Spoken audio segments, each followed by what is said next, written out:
Rob Smith here for Combat Sports UK. I'm joined with Ashton Bennett as he prepares to take on Brandon Barker at Unity Fighting Championships May 17th. Ashton, how we doing, mate? We're all good, all prepared, all ready for war. So, talk about this matchup because it's always different, I think, with amateur fights. Do you know much about your opponent? Do you do much research into him? Truly at this, I believe at this level, like you shouldn't really need to. Do you know what I mean? I think you should take on the hardest fight and not really look too much into it until you get higher up in the ranks. Yeah, I think you're spot on there, to be honest, mate. I think you see certain amateur fighters, obviously not naming names or anything, but I think they take it a little bit too. I don't want to say too serious. I don't think that's the word I want to use, but like they're doing training camps and things, doing all this research Yeah, and thinking like it's amateur. To me, and obviously I'm not a fighter, so I don't. The mindset's different from me. I don't understand from your side, but to me, wins and losses aren't the be all and end all in amateur. If you lose an amateur fight, I'm not like no one's going to see you differently. If like obviously, if you've lost like yeah, 10, yeah. if you lose 10 in a row, it's a little bit different. But like one or two losses, no one's going to be bothered. If you're pushing yourself, you're challenging yourself against the best people. That's what matters. I was literally Yeah, just speaking to yeah, Cage 100%. Warriors featherweight. I was just speaking to Cage Warriors featherweight Solomon Simon, and he had Yeah, 18 amateur fights. He went 10-8. It's not on paper, not the best yeah. record, but if you look at the activity and who he's No, of fighting, course not. and then you look at how well he's done in the pro scene. He's now 6-0 with all finishes. Yeah, So I think your mindset's spot on, mate. I think you don't need to do too much research. He's a local lad. I'm sure you'll and especially at flyweight, there's not a great deal of flyweights out there, especially at amateur level. So I'm assuming you'll probably end up fighting each other about at least another time in your careers. yeah, 100%. That's if he sticks to it. Like, I hope he No, does. I hope he does. He looks like a good lad from what I've seen, from yeah, I think just the little clips I've seen. yeah, I think he does look like a good fighter. And so I'm looking at a little bit of your Instagram. There's not a great deal to go off because there's not much tape on things, but you've very high level grappler. You've got a lot of BJJ accolades. So would you consider yourself as more of a grappler? Well, if you went back 6 months ago, 100%. But I feel like this 6 months, I've structured down my striking quite well. To be fair to you, under Dan Cranston, his striking's elite, and just his coaching, I feel like mine leveled up there. So was that a conscious decision to try and like really make sure that you're well rounded? 100%. Because I know Brandon's quite a good striker. Just from what I've heard from when he sparred my friends, I just know he's quite good there. So I thought, why not do the exact same? Try and get on that same level and just beat him all round.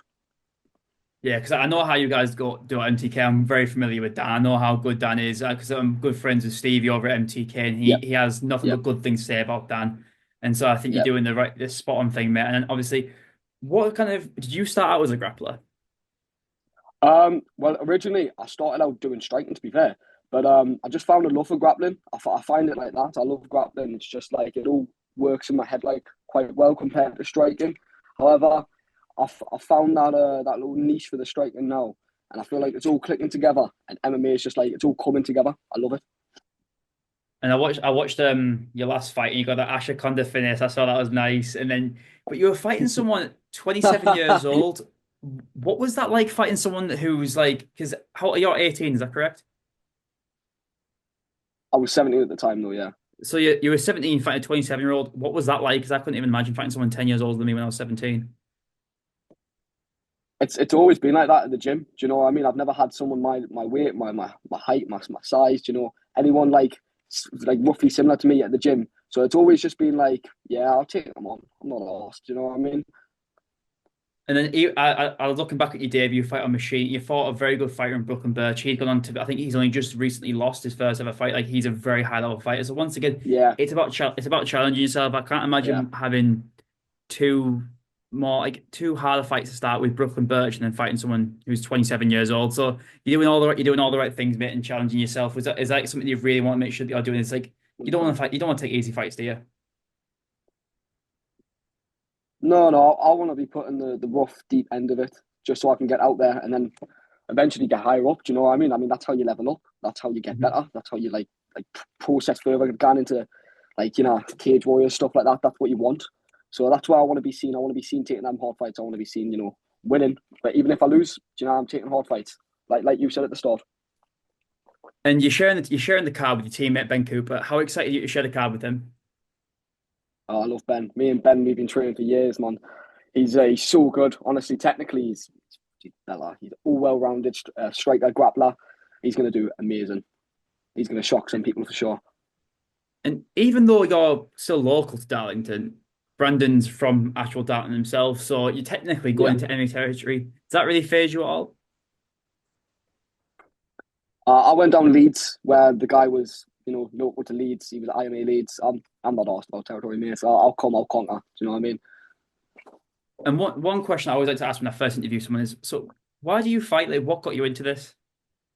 Um, Honestly, it was the hatred I had for fighting. Do you know what I mean? I never liked fighting. I thought, oh, I didn't like that. But because I didn't like it, I thought, oh, I like it. Do you know what I mean?